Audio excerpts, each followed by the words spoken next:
Epistemologi adalah ilmu yang mencoba memberikan penjelasan yang rasional mengenai pengetahuan. Berasal dari kata episteme yang berarti pengetahuan dan logos yang berarti argumen atau penjelasan rasional atau kajian tentang suatu hal. Jadi epistemologi adalah kajian tentang pengetahuan yang dalam bahasa Inggris disebut sebagai theory of knowledge. Epistemologi mencoba menjawab pertanyaan mengenai apa itu pengetahuan. Apa perbedaan antara pengetahuan dengan sebuah keyakinan? Apa bedanya dengan sebuah opini dan sebagainya? Kemudian mencoba mencari jawaban apakah kita dapat atau bisa memiliki yang namanya pengetahuan itu. Jika jawabannya bisa, bagaimana kita mendapatkan pengetahuan itu? Oke, yang pertama-tama kita akan mencoba menjawab apa itu pengetahuan. Pertama-tama kita berangkat terlebih dahulu dari yang namanya belief atau keyakinan atau kepercayaan dan semacamnya. Kita tidak dapat mengetahui sesuatu tanpa juga mempercayainya. Tetapi mempercayai sesuatu tidak berarti kita mengetahuinya. Banyak orang yang mempercayai berbagai hal tanpa benar-benar ia mengetahuinya. Untuk menjawab pertanyaan ini, kita memberikan contoh, misal seorang siswa yang berangkat dari rumah dan dia meyakini kalau dia sudah memasukkan buku pelajaran ke dalam tasnya.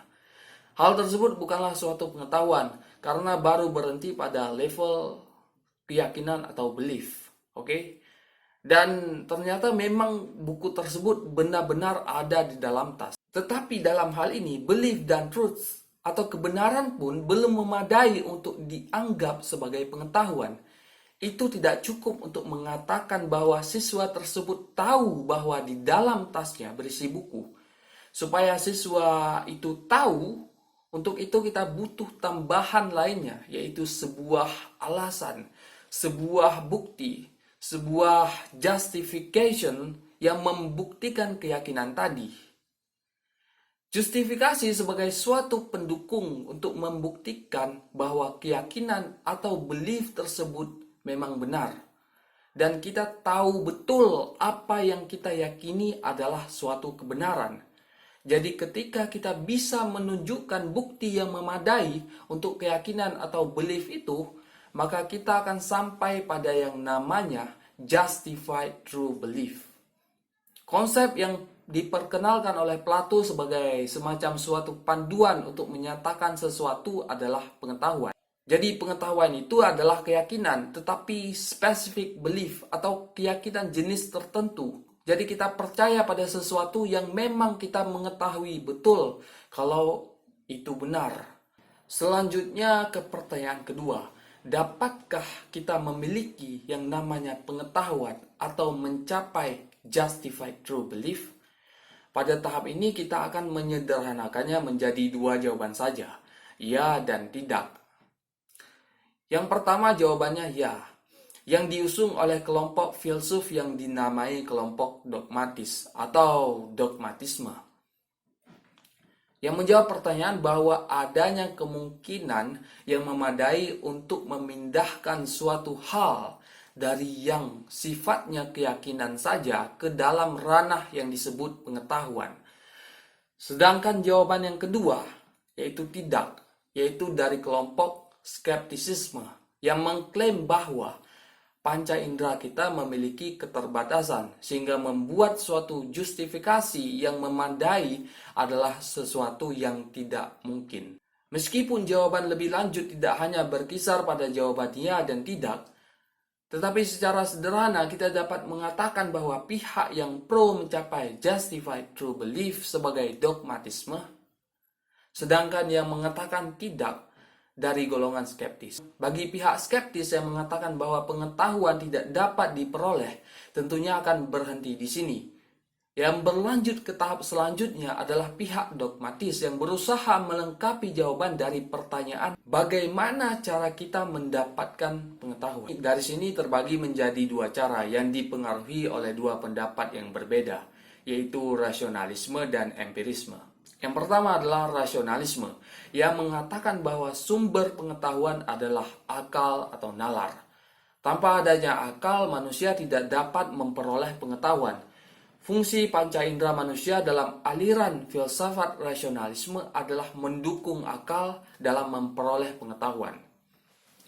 Contoh dari rasionalisme yaitu matematika yang merupakan bagian penting dalam perkembangan sains.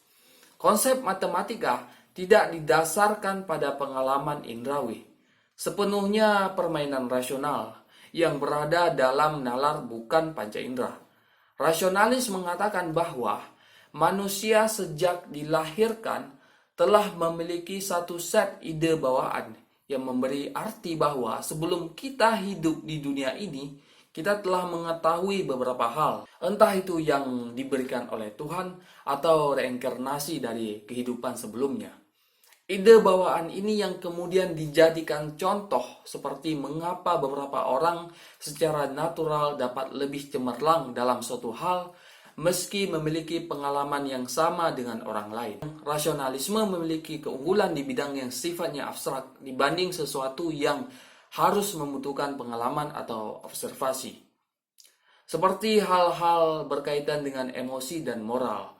Contohnya seperti konsep kebebasan sebagai suatu ranah yang cukup abstrak yang dapat dipikirkan tetapi akan sulit jika diukur sebagai suatu objek yang nyata. Yang kedua adalah empirisme yang tidak percaya pada ide bawaan, yang mengatakan bahwa manusia dilahirkan seperti batu tulis atau kertas yang kosong. Semua ide yang kita kumpulkan dalam pikiran merupakan hasil dari pengalaman atau abstraksi dari pengalaman. Empirisme menekankan pada bukti pengalaman atau pengamatan dalam pembentukan ide. Semua hipotesis atau anggapan harus diuji melalui pengamatan alam dibanding hanya bertumpu pada akal saja. Para filsuf juga membedakan pengetahuan menjadi dua jenis, yaitu pengetahuan a priori dan pengetahuan a posteriori. Pengetahuan a priori simpelnya adalah sesuatu yang kita ketahui yang tidak didasarkan pada pengalaman sebelumnya. Misalnya contoh di sekolah, soal 20 tambah 1 sama dengan 21.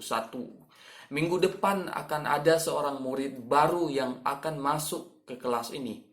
Saat ini jumlah murid adalah 20. Kita tentu belum mengalami kejadian di minggu depan, tetapi kita bisa berasumsi bahwa pengetahuan akan ada 21 murid di minggu depan adalah benar. Selanjutnya pengetahuan a posteriori. Simpelnya adalah hal yang hanya dapat diketahui ketika kita sudah mengalaminya, mengandalkan hasil observasi atau pengalaman.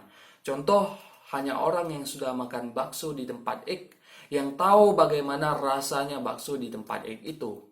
Pengetahuan a posteriori ini didapatkan setelah melalui pengalaman terlebih dahulu. Oke, sekarang ringkasan dari pembahasan ini. Yang pertama, kita telah mendefinisikan konsep dari pengetahuan, yang berarti suatu keyakinan yang kita benar-benar tahu bahwa yang diyakini itu benar. Cara menentukan ini seperti dalam konsep justified true belief.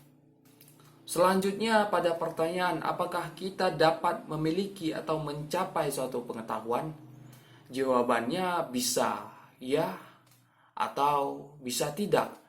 Yang dinamakan dengan dogmatisme dari pihak yang ya dan skeptisisme dari pihak yang tidak. Pertanyaan terakhir adalah bagaimana pengetahuan itu didapatkan. Di sini adalah dua pendekatan dalam mendapatkan pengetahuan, yaitu rasionalis yang percaya di luar ide-ide yang kita peroleh melalui pengalaman.